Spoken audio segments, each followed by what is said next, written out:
السلام عليكم ورحمة الله وبركاته.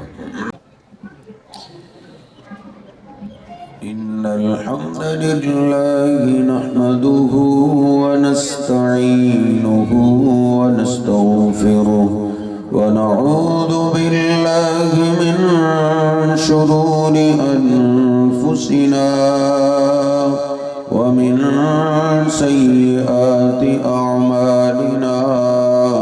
من يهده الله فلا مضل له ومن يضلله فلا هادي له. أشهد أن لا إله إلا الله وحده لا شريك له وأشهد أن محمدًا عبده ورسوله.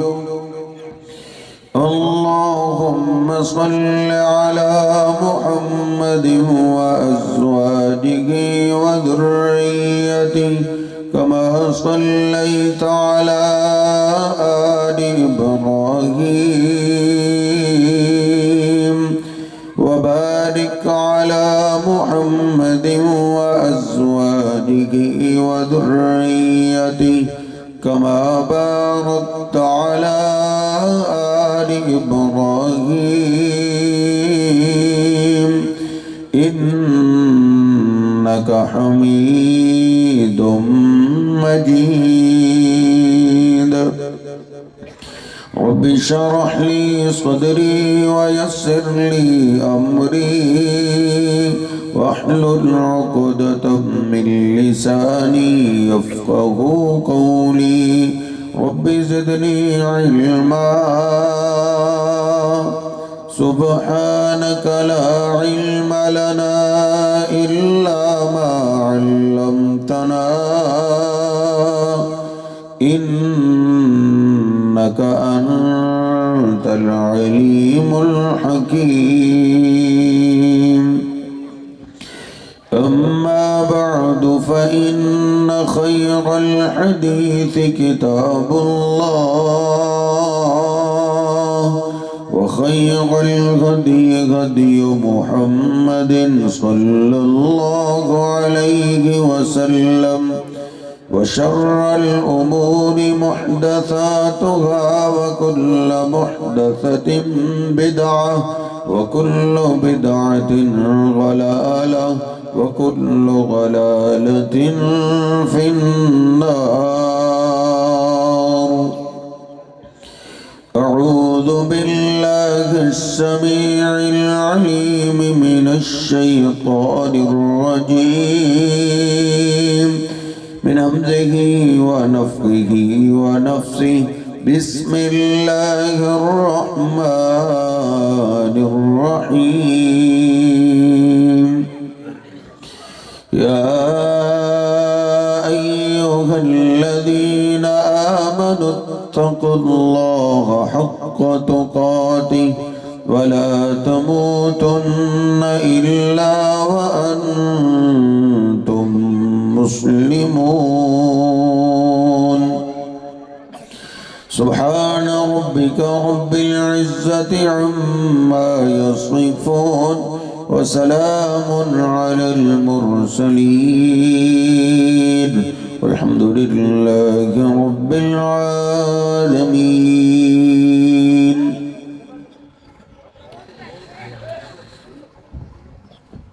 اللہ سبحانہ و تعالی نے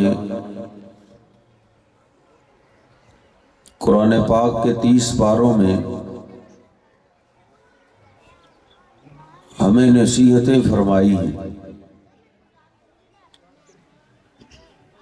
اور اللہ سبحانہ و تعالی نے قرآن پاک میں ایک فیصلہ کیا ہے.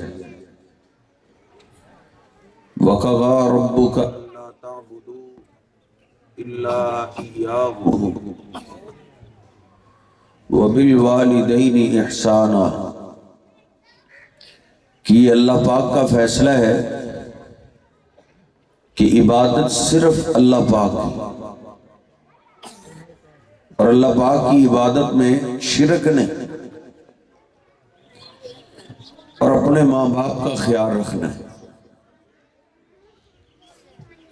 شرک ایک ایسا خطرناک گناہ ہے جو سب سے زیادہ اللہ پاک کو غصہ دلاتا ہے۔ اللہ رب العزت نے قرآن پاک میں ہم ایمان والوں کو سب سے زیادہ شرک سے ڈرایا ہے۔ 5ویں پارے میں اللہ نے 2 بار بولا ہے، ان اللہ لا یغفر ان یشرک بہ ویغفر ما دون ذلک لمن یشاء۔ او میرے بندو، جو تمہاری غلطیاں کوتاہیاں، جو جرم میں چاہوں گا تمہیں معاف کر دوں گا، لیکن یاد رکھو میں نے شرک کو معاف نہیں کرنا۔ 7ویں پارے میں اللہ نے تمام انبیاء کا ذکر کیا، ان کی اولادوں کا ذکر کیا، رسولوں کا تذکرہ کیا۔ 18 انبیاء کا تو اللہ نے نام بھی لے دیا۔ پھر اللہ نے فرمایا وَلَوْ أَشْرَكُوا لَحَبِطَ عَنْهُمْ مَا كَانُوا يَعْمَلُونَ۔ اور لوگوں، اگر یہ سارے پیغمبر بھی شرک کرتے تو اللہ کہتا ہے میں سب کی نیکیاں برباد کر دیتا۔ 24ویں پارے میں اللہ نے ایک اور انداز سے ڈرایا ہے، وَلَقَدْ أُوحِيَ إِلَيْكَ وَإِلَى الَّذِينَ مِن قَبْلِكَ۔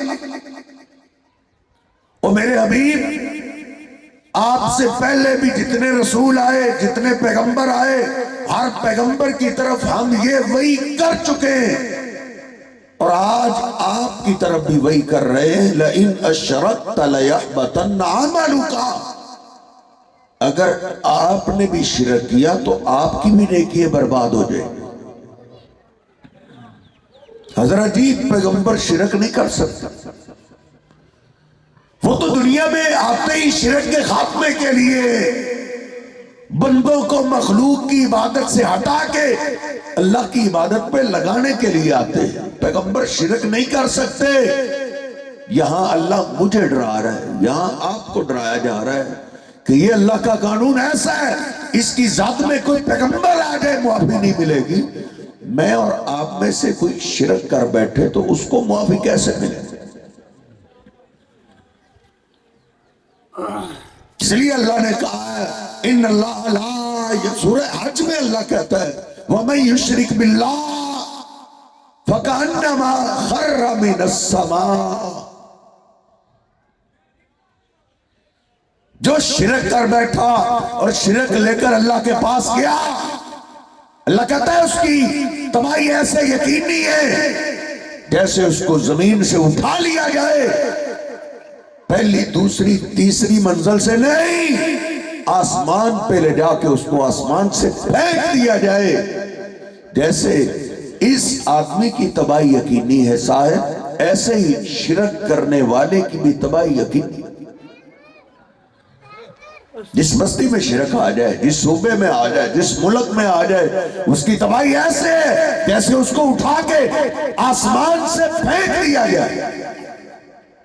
لوط علیہ السلام کی پوری بستی کو ایک فرشتے نے اٹھا لیا اور آسمان سے لے جا کے جب ان کو پھینکا، وہ اتنی زور سے لگے کہ نیچے سے صاحب پانی نکل آیا۔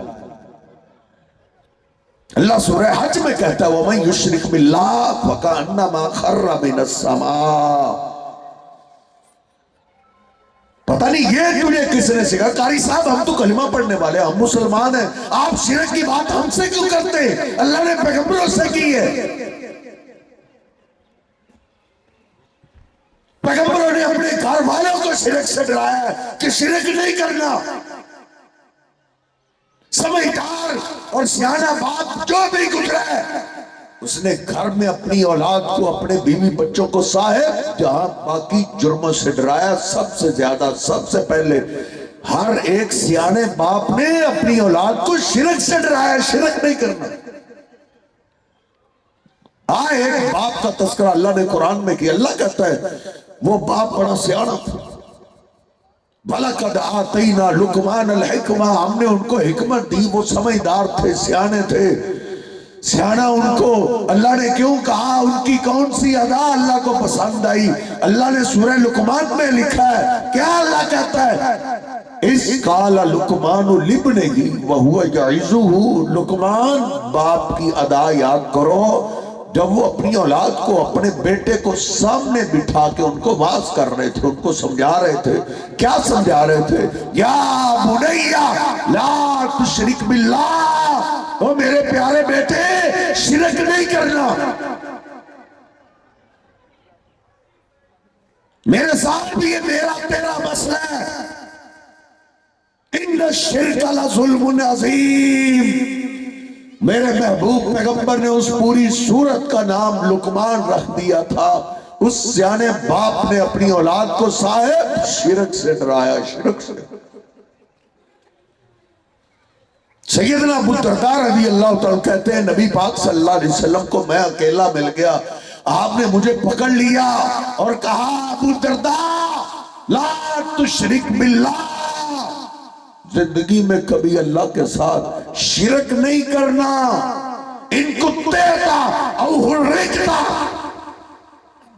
کس کو سمجھایا جا رہا؟ صاحب کلمہ پڑھنے والے کو، اللہ کے محبوب پیغمبر اپنے غلام کو سمجھا رہے ہیں، جو آپ کے خطبات سننے والے، جو آپ کے پیچھے نمازیں پڑھنے والے، ان کو آپ کیسے سمجھا رہے ہیں شرک نہیں کرنا؟ ان کتے کا اگرچہ تیرے جسم کے ٹکڑے ٹکڑے کر دیے جائیں، کوئی ظالم آئے تیرے بازو کاٹے، تیری ٹانگیں کاٹے، جسم کے ٹکڑے کروا لینا، لیکن اللہ کے ساتھ شرک نہیں کرنا، کیونکہ جو شرک لے کے اللہ کے پاس جائے گا اس کے لیے کوئی معافی۔ او حرکتا، کوئی ظالم ایسا آ سکتا ہے فرعون جیسا، نمرود جیسا، اے ابو الدرداء تیرے لیے بہت بڑی آگ جلا دی جائے، تجھے اٹھا کے وہ آگ میں پھینکنا چاہیں، آگ میں کود جانا، لیکن شرک نہیں کرنا۔ اس لیے صاحب پہلے یہ میں اور آپ سمجھیں کہ شرک ہم سب کا مسئلہ ہے۔ ہم جو بات اصل سمجھنے والی ہے کہ انسانیت میں صاحب شرک آگ کہاں سے گیا؟ آدم علیہ السلام کی اولاد میں شرک کیسے آ گیا؟ آدم علیہ السلام کی اولاد تو توحید پرست تھی، آدم علیہ السلام سب کو اپنی عبادت پہ، اپنی اولاد کو نہیں لگاتے تھے، اللہ کی عبادت پہ لگاتے تھے۔ شرک کیسے آ گیا؟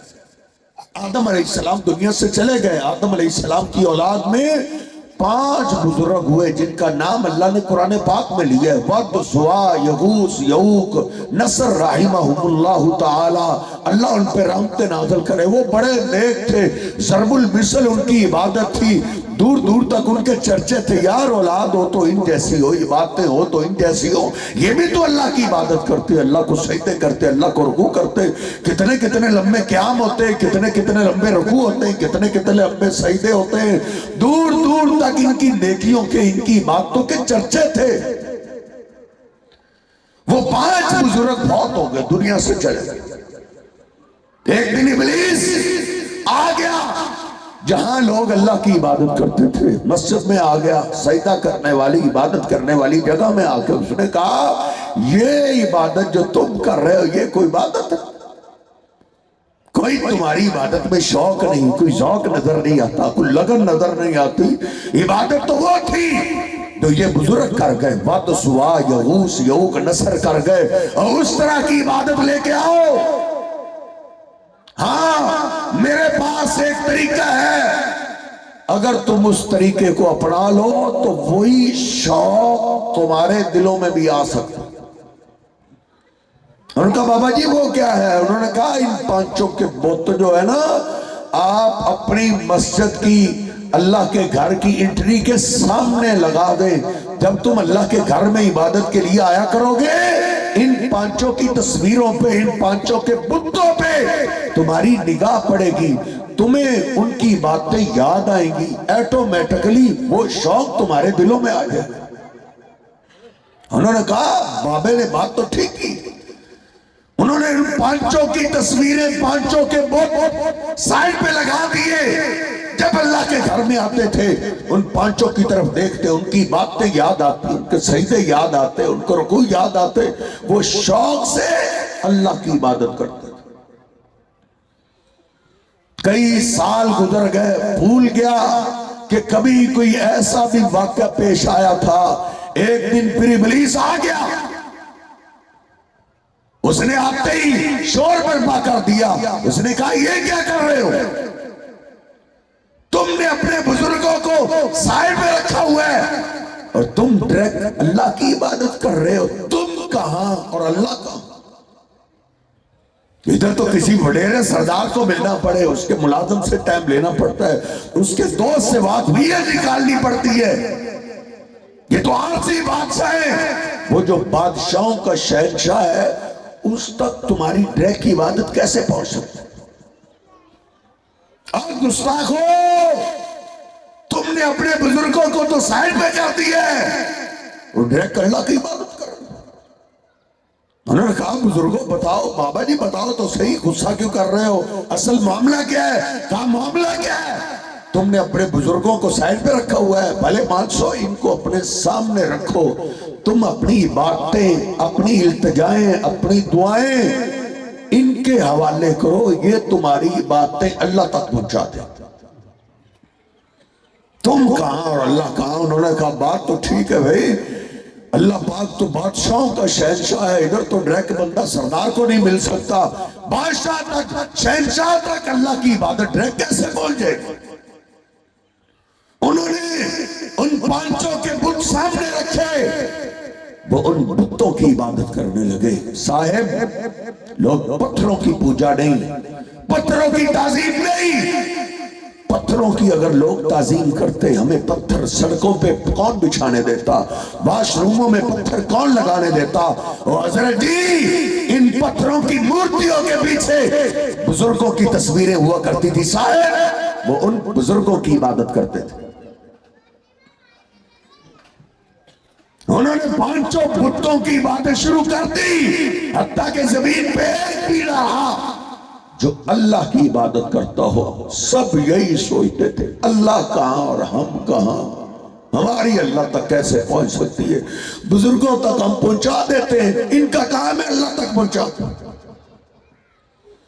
پھر اللہ پاک نے اپنا آدم علیہ السلام کے بعد پہلا پیغمبر نوح علیہ السلام کو بھیج دیا۔ نوح علیہ السلام 950 سال سمجھاتے رہے، یہی کہتے رہے لوگوں، یہ جو 5 بزرگ ہیں یہ کوئی بابا جی آدم کی عبادت نہیں کرتے تھے، یہ اللہ کی عبادت کرتے تھے، تم بھی اللہ کی عبادت کرو۔ ان کو شاید یہ بات سمجھ نہیں آتی تھی، وہ کہتے ہیں کہ ہمارے بزرگوں کا گستاخ کہاں سے آ گیا؟ 950 سال مار کھائی، پھر نوح علیہ السلام نے بددعا کر دیا، اللہ یہ قوم ماننے والی نہیں۔ 29واں پارہ، صاحب ترجمے والا قرآن پڑھیے، میں کو ہاتھ نہیں کر رہا۔ نوح علیہ السلام اللہ کے آگے رو پڑے، اے اللہ اب تو ان کا بوڑھا مرتے ہوئے بھی اپنی اولاد کو وصیت کر کے جاتا ہے، لا تذرن آلہتکم ولا تذرن ودا ولا سواع ولا یغوث ویعوق ونسرا۔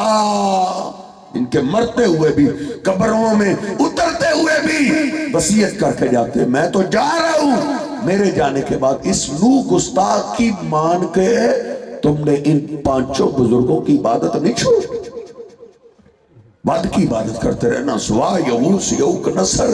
صاحب انسانیت میں شرک ایسے آیا ہے۔ پھر یہودیوں عیسائیوں نے ایک نیا کام ایجاد کیا، ابلیس نے ان کو نیا طریقہ دیا۔ میرے حبیب علیہ السلام فرماتے ہیں قاتل اللہ الیہود والنصارى، یہودی عیسائی کئی برباد ہو گئے، کئی ہلاک ہو گئے۔ لعن اللہ الیہود والنصارى، اللہ نے ان پہ لعنت کی، کیوں؟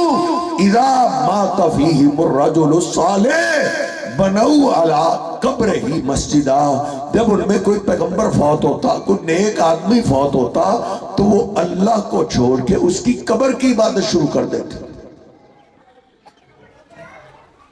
قبر کو سجدے، قبر کو رکوع، التجائیں قبر والے کے آگے کہ یہ میری ضرورت ہے، میری ضرورت میں نے تو ہی تک پہنچا دی، تو اللہ تک پہنچا۔ نبی پاک صلی اللہ علیہ وسلم کو صاحب دونوں گروہ ملے، مکہ والے لوگ بتوں کی عبادت کرنے والے تھے، وہ بتوں کے پجاری تھے، اور جب آپ مدینہ پاک تشریف لائے، آپ جانتے ہیں مدینہ پاک کے آس پاس یہودی عیسائی زیادہ تھے، وہ قبروں کی پوجا کرتے تھے۔ مکہ میں آپ بتوں کو توڑنے کی بات کرتے رہے، اور جب آپ مدینہ پاک تشریف لے آئے، سب سے پہلا قانون اسلام کا یاد کر لو، مدینہ پاک آتے ہی آپ نے یہ قانون بنا دیا، ہمارے دین کو ماننے والا قبرستان نہیں جائے گا، بس اپنی میت کو دفن کر کے آ جاؤ، پھر دوبارہ قبرستان جائے ہی نہ۔ پہلے صاحب تربیت ہوئی ہے، اجازت بعد میں ملی، پہلے تربیت کی گئی ہے۔ اللہ کہتا ہے سورۃ الاعراف نامہ سپارہ آیت نمبر 193 193، اللہ کہتا ہے ان الذین تدعون من دون اللہ عباد امثالکم، اللہ کے سوا غیبی مدد کے لیے تم جن کو آواز دیتے ہو وہ تمہاری طرح کے بندے تھے صاحب۔ اللہ والا مقام جن کو دے رہے ہو وہ تمہاری طرح کے بندے تھے، بندے اللہ کو آواز دو، قبروں والوں کو آواز نہ دو۔ عباد امثالکم، جس طرح انسان تجھے بھوک لگ جاتی ہے ان کو بھی بھوک لگتی تھی، ان کو پینے کی احتیاج تھی، ان کو کھانے کی احتیاج تھی، سلام کسی نے کیا روکنا ہے؟ انسان کا بیٹا تو صاحب پیشاب نہیں روک سکتا تھا۔ ان الذین تدعون من دون اللہ عباد امثالکم، اللہ کے سوا جن کو تم اللہ کا مقام دیتے ہو وہ تمہاری طرح کے بندے تھے، ان کو اللہ نہ بناؤ، ان کو بندہ رہنے دو۔ اور ادھر ہی اللہ نے کہا ہے 197 197 آیت نمبر ہے، یہ تجھ پہ آیت قرض ہے، ترجمے والا قرآن پڑھی، اللہ کہتا ہے والذین تدعون من دونہ لا یستطیعون نصرکم، اللہ کے سوا غیبی مدد کے لیے تم جن کو بھی آواز دو، وہ پاک پتن والا ہو، وہ لاہور والا ہو، اجمیر والا ہو، وہ سیالکوٹ والا ہو، اللہ کے سوا تم جن کو آواز دیتے ہو لا یستطیعون نصرکم، وہ تمہاری مدد نہیں کر سکتے۔ میرے صاحب میں فرقے کی بات نہیں کر رہا، میں اتفاق اور اتحاد کی بات کر رہا ہوں، تو دل و دماغ سے فرقہ نکال کے سن۔ اللہ نے آگے کتنی سادی بات کی ہے، اللہ کہتا ہے وَلَا أَنفُسَهُمْ يَنْصُرُونَ، وہ اپنی مدد نہیں کر سکتے، تیری کیسے کریں گے؟ جا آیت نمبر لکھ کے لے جا، 197 آیت کا نمبر ہے، نامہ سپارہ ہے، سورۃ الاعراف ہے۔ اللہ کہتا اللہ کے سوا غیبی مدد کے لیے تو جن کو آواز دے رہا ہے وہ تیری مدد کیسے کریں؟ وَلَا أَنفُسَهُمْ يَنْصُرُونَ، وہ اپنی مدد نہیں کر سکتے۔ صاحب پیغمبر ہو، ولی ہو، کتب ہو، ابدال ہو، جب جسم سے روح نکل جائے اللہ کہتا ہے وَلَا أَنفُسَهُمْ يَنْصُرُونَ، وہ اپنے کام نہیں کرتا، تیرے کیسے کرے؟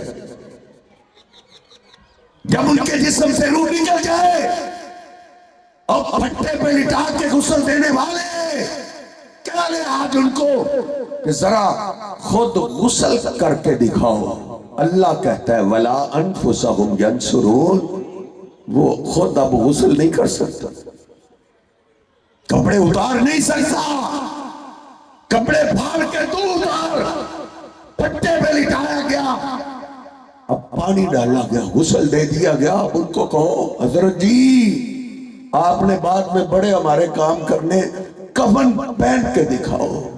صاحب دل کے دروازے کھول، اللہ قرآن میں کہتا ہے وَلَا أَنفُسَهُمْ يَنْصُرُونَ، وہ اپنی مدد نہیں کر سکتا، تیری کیسے کرے؟ ان کو کفن تو پہنا، کفن پہنا دیا گیا، کہہ لے آج اس کو چیک کر لے اچھے طریقے سے، اب ان کو بول لے قبرستان خود جا کے دکھاؤ، خود نہیں جا سکتے صاحب۔ وَلَا أَنفُسَهُمْ يَنْصُرُونَ، اللہ کہتا ہے وہ اپنے کام نہیں کر سکتا، تو کر۔ 5-10 آدمی مل کے چار پائی اٹھا کے لے گئے قبرستان، جنازہ پڑھانے والا میں کسی مسلک اور فرقے کی بات نہیں کر رہا صاحب، جس مرضی فرقے کو ماننے والا ہو، بزرگ کی میت آ گئی، بزرگ کی چارپائی آ گئی، جنازہ شروع ہو گیا، سلام پھر گیا، مجھ سے لڑنے کی ضرورت نہیں، ان سے پوچھو صاحب زور نماز ہے، عصر ہے، مغرب ہے، عشاء ہے، آپ کہتے ہیں جس نماز میں رکوع نہ ہو وہ نماز نہیں ہوتی، سجدہ نہ ہو وہ نماز نہیں ہوتی، صاحب یہ آپ نے نماز کیسے پڑھی؟ نہ رکوع نہ سجدہ۔ آپ کے مولانا صاحب آپ کو بتائیں گے اصل بات یہ ہے، بزرگوں کے جسم سے روح نکل گئی ہے، یہ بزرگ ہیں سامنے چارپائی پہ پڑے ہیں، ان کا جسم بت کی شکل اختیار کر گیا، اب اللہ نے روک دیا اے آدم کے بیٹے اب تو مجھے بھی رکوع نہ کر، مجھے بھی سجدہ نہ کر۔ اللہ کیوں؟ رکوع میں جاؤں گا تیری بڑائی بیان کروں گا، سجدے میں جاؤں گا تیری بڑائی بیان، اللہ کہتا نہیں، دور سے دیکھنے والا کوئی یہودی عیسائی یہ نہ سمجھ لے یہ رکوع اس بابے کو کر رہا ہے، یہ سجدہ اس بزرگ کو کر رہا ہے۔ جو اللہ اپنی توحید میں اتنا غیرت مند ہے صاحب، سامنے بزرگ کی میت چارپائی پہ پڑی ہو، سجدہ تو دور کی بات ہے، اللہ رکوع کی بھی اجازت نہ دے، جب منو مٹی کے نیچے چلے جائیں تو پھر تجھے سجدے کی اجازت کس نے دے دی؟ سب نے چہرہ دیکھ لیا، لاسٹ کام شروع ہو رہے ہیں، وَلَا أَنفُسَهُمْ يَنْصُرُونَ۔ اللہ کا بتایا ہوا طریقہ دیکھ کہ اس بزرگ کو بابا جی یہ پاس قبرستان ہے، قبر کے پاس خود چل کے جاؤ، اللہ کہتا ہے وَلَا أَنفُسَهُمْ يَنْصُرُونَ، اس سے اپنے کام نہیں ہوتے، اس کے کام تو کر۔ قبرستان لے جایا گیا، قبر کے پاس رکھ دیا گیا، اب کہہ لے چیک کر لے اچھے طریقے سے، بعد میں تو نے باتیں کرنی ہے ادھر چیک کر، ان کو کہہ لے بابا جی آخری کام ہے قبر میں نیچے اتر جاؤ۔ اللہ قرآن میں کہتا ہے وَلَا أَنفُسَهُمْ يَنْصُرُونَ، تیری مدد کیسے کریں، وہ تو اپنے کام نہیں کر سکتے، 4-5 آدمی مل کے اٹھاؤ اور طاقت سے اٹھاؤ، کہیں بابا جی گر نہ جائیں۔ تیرا محتاج رہا، قبر میں اتار دیا گیا، سلیب پہ ڈال دی گئی، آخری کام ہے، آخری کام کہہ لے بعد میں لاکھوں میل دور بیٹھ کے بھی کرنا ہے، ادھر ہی کام کرے، مٹی اپنے اوپر ڈال لے۔ اللہ کہتا ہے وَلَا أَنفُسَهُمْ يَنْصُرُونَ۔ صاحب قبرستان جانے پہ پابندی ہے، پہلے تربیت ہو رہی ہے۔ 22واں پارہ سورہ فاطر آیت نمبر 13، اللہ کہتا ہے وَالَّذِينَ تَدْعُونَ مِن دُونِهِ مَا يَمْلِكُونَ مِن قِطْمِيرٍ، اللہ کے علاوہ جس قبر والے کی پوجا میں تو اترا ہوا ہے، اللہ کہتا ہے کھجور کے اندر گٹھلی ہے، گٹھلی کے اوپر پتلا سا چھلکا ہوتا ہے، اس کو عربی میں کتمیر کہتے ہیں، اللہ کہتا ہے یہ گٹھلی کے چھلکے کا بھی مالک نہیں رہا۔ جب ان کے جسم میں روح تھی، ان کے نام پلاٹ تھے، پراپرٹیاں تھی، گاڑیاں تھی، بینک بیلنس تھا، لیکن روح نکل گئی، سب کچھ اتار دیا گیا۔ ما یملکون من قطمیر، اب یہ گٹھلی کے چھلکے کا بھی مالک نہیں رہا۔ صاحب اللہ نے کتنے آسان انداز سے سمجھایا ہے، کھجور ایک قبر ہے اور کھجور کی گٹھلی وہ قبر کی میت ہے، اور گٹھلی کا چھلکا وہ میت کا لباس ہے۔ اللہ کہتا ہے یہ اپنے کپڑوں کا بھی مالک نہیں رہا۔ کیسے میں سمجھاؤں؟ ادھر کو بزرگ آ جائے، بھلی آ جائے، میں اور آپ مل کے اس کے کپڑے اتارنا چاہیں تو صاحب وہ اتارنے دے گا؟ بابا تیرے سر میں ڈانگ مارے گا۔ ہر ایک کو عزت پیاری ہے، لیکن ارے نادان، اسی بزرگ کے جسم سے روح نکل جائے پھر کپڑے پھاڑ کے بھی اتارتے ہیں تو روکتا ہے؟ اب کیوں نہیں روک رہا؟ قرآن کہتا ہے ما یملکون من قطمیر، اب جسم سے روح نکل گئی، وہ طوطی جو بولتا تھا پنجرہ خالی ہو گیا، اب یہ اپنے کپڑوں کا بھی مالک نہیں رہا۔ اگر قبر کی مٹی اس کے کفن کو چھین کے کھانا چاہے، قبر کی مٹی سے صاحب اپنا کفن نہیں چھڑا سکتا، تیری مدد کیسے کرے؟ اللہ نے سمجھانے کی کسر نہیں چھوڑی صاحب، اسی لیے تجھے دھوکہ دیا جاتا ہے۔ قرآن ترجمے سے نہ پڑھنا، کہیں تجھے ہدایت نہ آ جائے۔ اللہ کہتا ہے وَلَقَدْ يَسَّرْنَا الْقُرْآنَ لِلذِّكْرِ فَهَلْ مِن مُدَّكِرٍ، ہے کوئی نصیحت حاصل کرنے والا؟ اللہ کہتا ہے قرآن کو میں نے بڑا آسان بنایا، تو فرقہ واریت سے باہر نکل کے سوچ۔ قرآن پاک میں اللہ نے سمجھانے میں کسر نہیں چھوڑی۔ 22واں پارہ سورہ فاطر آیت نمبر 22۔ حیران تھا میں آج پڑھتے ہوئے کہ اللہ نے حوالہ کتنا آسان بنایا ہے۔ 22واں پارہ سورہ فاطر آیت نمبر 22 ہے۔ اللہ کہتا ہے وَمَا يَسْتَوِي الْأَحْيَاءُ وَلَا الْأَمْوَاتُ، زندہ اور مرا ہوا برابر نہیں ہو سکتے۔ ان اللہ یسمع من یشاء، اللہ کہتا ہے بے شک اللہ جس کو چاہے سنا سکتا ہے۔ اللہ دیوار کو سنا سکتا ہے، اللہ پتھروں کو سنا سکتا ہے، اللہ درختوں کو سنا سکتا ہے۔ اللہ پاک دفن کرنے والوں کے قدموں کی آواز میت کو سنا سکتا ہے۔ بدر کے کنویں میں گرے ہوئے کافروں کو اللہ اپنے پیغمبر کی آواز سنا سکتا ہے۔ اللہ کہتا ہے ان اللہ یسمع من یشاء، اللہ جس کو چاہے سنا سکتا ہے۔ وما انت بمسمع من فی القبور، اے میرے پیغمبر قبر والے کو آپ بھی نہیں سنا سکتے۔ میں تجھے اللہ کا واسطہ دیتا ہوں، اللہ کی قسم دیتا ہوں، یہ تو نے اپنے مولوی کا ترجمہ پڑھ دیا۔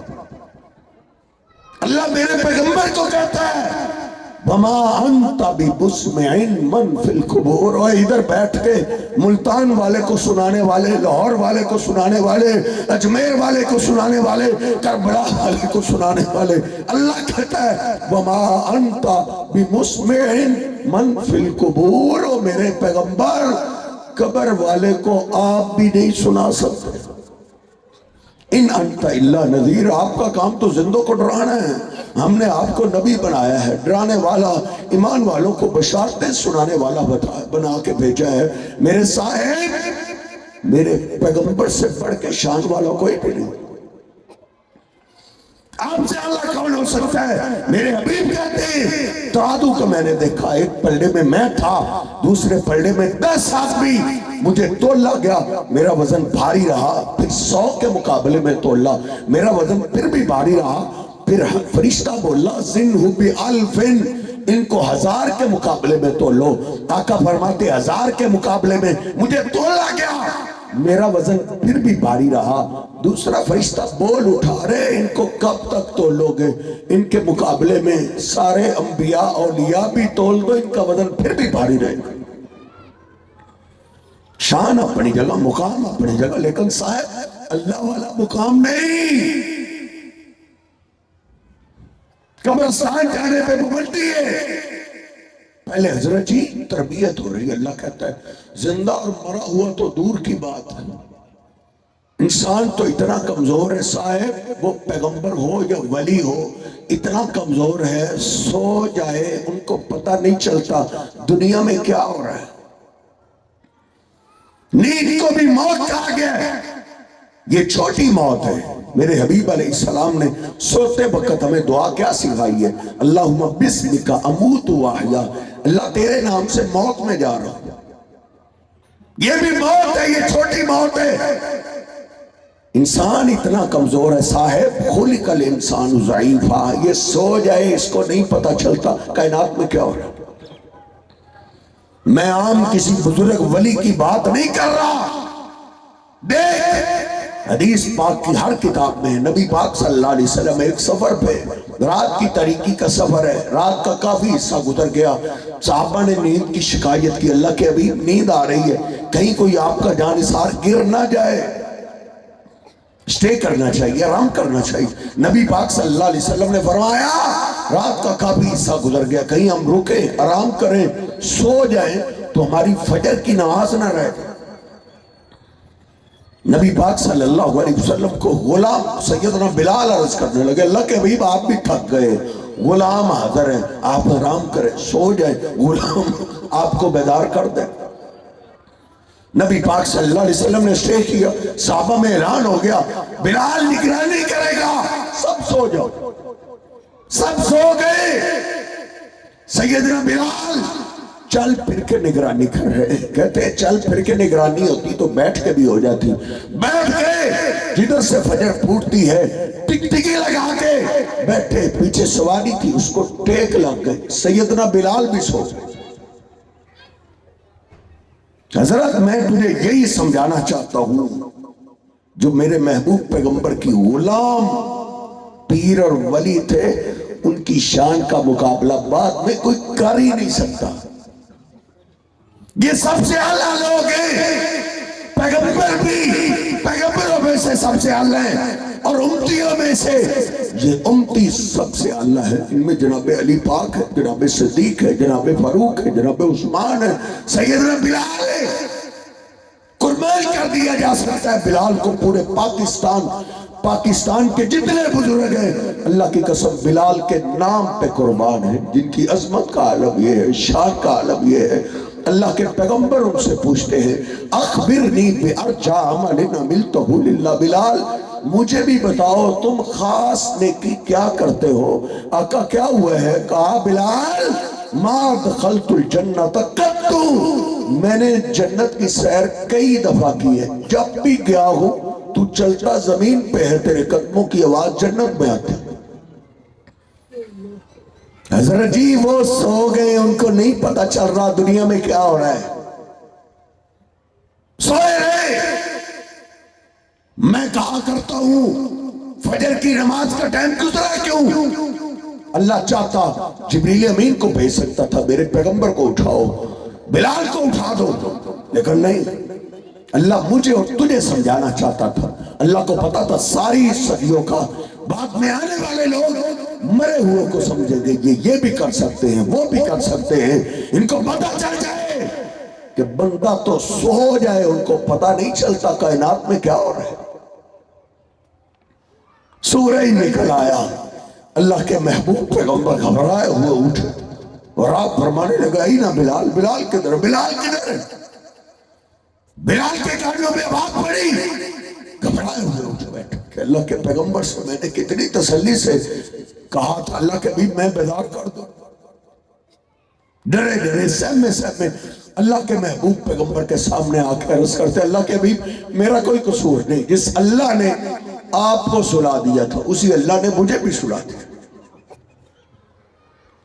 حضرت جی ریسرچ کا دور ہے، ریسرچ خود کر، ریسرچ کر، یہ تقلید کی اور مولویوں کی اینک اتار دے۔ اب تو ایک آیت کا ترجمہ ہماری زبان میں آ چکا ہے، حدیث پاک کا ترجمہ ہماری زبان میں آ چکا ہے۔ اب ان مولویوں سے کہ جھنجھٹ سے قید سے باہر آ، خود ریسرچ کر کے تحقیق پہ آ کے سیدھا راستہ تلاش کر۔ صحابہ کہتے ہیں نبی پاک صلی اللہ علیہ وسلم کے ساتھ ہم جا رہے تھے، ایک جگہ آپ نے قافلے کو روک دیا، ایک قبر تھا، آپ نے اللہ کو لمبا سجدہ کیا، لمبا، کافی دیر کے بعد آپ اٹھے اور آپ چلتے چلتے اس قبر کے پاس چلے گئے، اس قبر کے اوپر کھڑے ہو کے آپ رونے لگے۔ صحابہ کہتے ہیں ہم بھی پہنچ گئے، روتے روتے آپ بیٹھ گئے۔ صحابہ کہتے ہیں آپ اتنا روئے اب کام اللہ، بس اب ختم کرتے ہیں۔ نبی پاک صلی اللہ علیہ وسلم قبر کے پاس رونے لگے۔ صحابہ کہتے ہیں آپ اتنا روئے کہ آپ نے ہمیں بھی رلا دیا۔ کافی دیر کے بعد آپ اٹھے، پھر بھی آپ کے آنسو تھم نہیں رہے تھے، روتے روتے آپ نکل رہے ہیں۔ صحابی ایک نے عرض کر دی اللہ کے حبیب یہ کس کی قبر تھی؟ آپ نے فرمایا ہاذا قبر امی، یہ میری والدہ کی قبر تھی۔ اللہ نے مجھے اور میری امت کو قبروں کی زیارت سے روک دیا تھا، اس وقت تربیت کی ضرورت تھی، پہلے میں نے سجدے میں گر کے اللہ سے اجازت مانگی ہے، اے اللہ اب میری امت کی تربیت ہو چکی ہے، اب تجھے چھوڑ کے یہ میرے صحابہ قبر کی پوجا نہیں کریں گے، میری قبر کی بھی عبادت نہیں کریں گے، اے اللہ میں اپنی والدہ کی قبر کے پاس سے گزر رہا ہوں، مجھے اجازت دے دے ماں کی قبر کی زیارت کر۔ نبی صلی اللہ علیہ وسلم کہتے اللہ نے مجھے اجازت دی ہے تو یہ میری والدہ محترمہ کی قبر تھی، ان کی قبر پہ گیا ہوں، مجھے ماں کی ممتا یاد آئی ہے، ماں کا پیار یاد آیا، ماں کے پیار نے مجھے رلا کے رکھ دیا۔ صحابہ کہتے ہیں پھر آپ مدینہ پاک تشریف لائے، پھر آپ نے خطبہ ارشاد فرمایا اور آپ نے فرمایا میرے صحابہ انی نہیتکم عن زیارت القبور، میں نے تمہیں قبرستان جانے سے روک دیا تھا، قبروں کی زیارت سے روک دیا تھا، کیونکہ اس وقت تربیت کی ضرورت تھی، اب تربیت ہو چکی ہے، فزوروہا، اب قبروں کی زیارت کے لیے جایا کرو، فإنہا تذکر الآخرہ، قبروں کی زیارت سے انسان کو آخرت یاد آتا ہے۔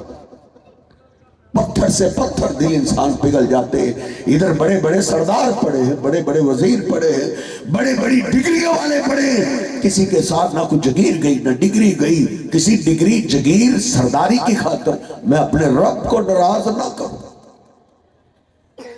اس لیے میرے صاحب نہ بت کی پوجا ہے نہ قبر کی پوجا ہے، میرے محبوب پیغمبر نے ہمیں اللہ کی عبادت پہ لگایا ہے۔ اور جب مکہ فتح ہوا جناب علی پاک کہتے ہیں، مسلم شریف میں حدیث پاک ہے، آپ نے مجھے تلوار تھمائی اور کیا کہا، لا رأیت قبرا مشرفا الا سویتہ ولا صورتا الا طمستہ، علی جو تجھے بت نظر آئے اس کو بھی گرا دینا، اور جو کوئی قبر تجھے ایک بلس سے اونچی نظر آئے اس کو بھی زمین کے برابر کر دے۔ شرک یا بتوں سے ہوتا ہے یا قبروں سے ہوتا ہے، قبروں کی تعظیم ہے، قبر والے کے لیے دعا کرنی ہے اللہ اس کو معاف کر دے، لیکن صاحب قبر والے سے کچھ مانگنا نہیں، قبر والے کو رکوع نہیں کرنا، قبر والے کو سجدہ نہیں کرنا، یہ سب اللہ کے لیے۔ میرے محبوب پیغمبر کے پاس ایک آیا، آ کے پیچھے ہٹ کے آپ کو سجدہ کرنے لگا، آپ نے فرمایا یہ کیا کر رہے ہو؟ عرض کرتا اللہ کے حبیب جس علاقے سے میں آیا ہوں میرے علاقے کے لوگ اپنے سردار کو سجدہ کرتے، میرے سردار اب آپ ہیں، میں نے وہ مقام آپ کو دینا ہے۔ آپ نے روک دیا، آپ نے کہا نہیں، میری شریعت میں اللہ کے سوا کسی کے لیے تعظیمی سجدہ بھی نہیں ہے۔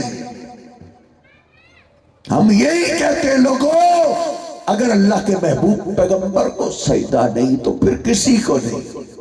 یہ سر کٹ سکتا ہے، اللہ کے سوا کسی اور کے آگے جھک نہیں سکتا۔ یہ عقیدہ توحید ہے، اس کی دعوت عام کیجئے، اسی میں کامیابی ہے۔ وطن اور ملک اس توحید سے بچے گا، کیونکہ دنیا میں صرف ایک ملک ایسا ہے، وہ ملک پاکستان ہے جو لا الہ الا اللہ پہ بنا تھا۔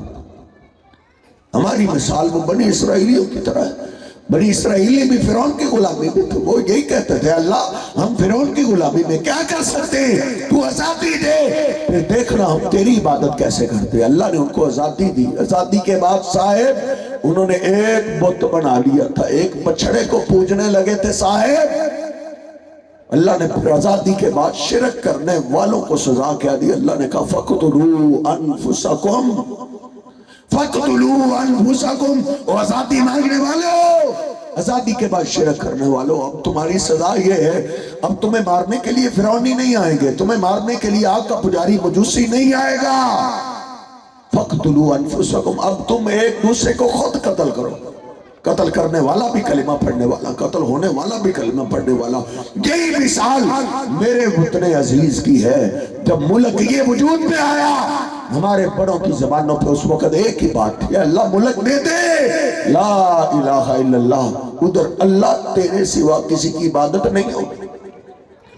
پڑھ اپنے سکول کا مطالعہ پاکستان، اس وقت ہر زبان پہ، ہر بوڑھے کی زبان پہ، جوان کی زبان پہ، عورتوں کی زبان پہ، بچوں تک کی زبانوں پہ ایک ہی بات تھی، پاکستان کا مطلب کیا، لا الہ الا اللہ، یعنی پاکستان بڑھے گا صاحب ادھر اللہ کی عبادت کریں گے۔ اس وقت نہ سیالکوٹ والے کی بات تھی، نہ لاہور والے کی تھی، نہ ملتان والے کا کسی نے نام لیا، نہ اجمیر والے کا نام لیا، نہ سندھ والے کا نام لیا، سب اللہ کا نام لے رہے تھے۔ انہوں نے تو قربانیاں دے دی، بوڑھوں نے قربانیاں دے دی، جوان بچوں نے اپنی عزتوں اور جانوں کے ساتھ کھیل دیا، کوئی بات نہیں، ہماری جان جاتی ہے تو چلی جائے، کوئی ایک ملک تو ایسا ہو جہاں اللہ کی عبادت ہو۔ اللہ نے آزادی دے دی، لِنَنْظُرَ كَيْفَ تَعْمَلُونَ، اب دیکھتے اب تم کیا کرتے ہو۔ بنی اسرائیلیوں نے آزادی کے بعد ایک بت بنایا تھا صاحب، ہم نے ایک تو نہیں بنایا، ہم نے ہر شہر میں بنایا، ہم نے ہر قصبے میں بنایا، ہم نے ہر محلے میں بنایا۔ کوئی ایک قبرستان دکھاؤ جہاں اللہ کے سوا کسی قبر کی پوجا نہ ہوتی ہو، پھر مجھے کہنے دو۔ اللہ نے ہمیں بھی یہ کہا ہے، آزادی مانگنے والوں فَاقْتُلُوا أَنفُسَكُمْ، آزادی کے بعد شرک کی سزا یہ ہے، تمہیں مارنے کے لیے اب ہندوستان کا ہندو نہیں آئے گا، تمہیں مارنے کے لیے امریکہ کا امریکی نہیں آئے گا۔ فَاقْتُلُوا أَنفُسَكُمْ، اب تم خود ایک دوسرے کو قتل کر دے، باپ بیٹے کو مارے گا، بیٹا باپ کو مارے گا، قتل کرنے والے بھی کلمہ پڑھنے والے، فوج مسلمانوں کی، پولیس مسلمانوں کی، سارے کلمہ پڑھنے والے، جن کا خون بہایا جا رہا ہے وہ بھی مسلمان کلمہ پڑھنے والے، ڈکیت ڈاکہ مارتا ہے وہ بھی کلمہ پڑھنے والا ہے، جس کو لوٹتا ہے جس کو مارتا ہے صاحب وہ بھی کلمہ پڑھنے والا ہے۔ اس کا ایک ہی حل ہے، چہرے بدلنے سے اس ملک میں امن نہیں آ سکتا، ڈکیتی نہیں جا سکتی، قتل و غارت ختم نہیں ہو سکتی۔ 75 سال سے چہرے بدل کے آپ دیکھ رہے ہیں، کبھی کسی کا انتظار 5 سال کرتے ہیں، کبھی کسی کا 3 سال کرتے ہیں، فلاں چہرہ آئے گا، نہیں، اس وقت تک اس دھرتی پہ سکون اور امن نہیں آ سکتا جب تک شرک کا خاتمہ نہیں ہو جاتا۔ حتی ترجعوا الی دینکم، اللہ کہتا ہے الذین آمنوا ولم یلبسوا ایمانہم بظلم، جب اللہ کے پیغمبر نے بت توڑ دیے، جن قبروں کی پوجا ہوتی تھی ان قبروں کو گرا دیا، پھر صاحب کوئی قتل و غارت نہیں تھی، کوئی چوری نہیں تھی، کوئی ڈکیتی نہیں تھی، یہ سارے جرم فسادات سب پائے جاتے تھے عرب میں۔ میرے حبیب نے اس معاشرے کی اصلاح کے لیے کون سی دعوت دی؟ ان کو یہ نہیں کہا، سب سے پہلی دعوت آپ کی یہی تھی، قولوا لا الہ الا اللہ، مکہ والو اللہ کی عبادت پہ آ جاؤ، یہ بھی تمہارا ہے، عجب بھی تمہارا ہے۔ اللہ سبحانہ و تعالیٰ سے دعا ہے اللہ رب العزت ہم سب کو یہ عقیدت توحید سمجھنے کی، اس کو دوست احباب اپنی فیملی میں، اپنے برادری میں، جہاں آپ رہتے ہیں کام کرتے ہیں، ان میں یہ توحید کی دعوت عام کرنے کی اللہ توفیق عطا فرمائے۔ وَأَقُولُ قَوْلِي هَٰذَا أَسْتَغْفِرُ اللَّهَ لِي وَلَكُمْ وَلِسَائِرِ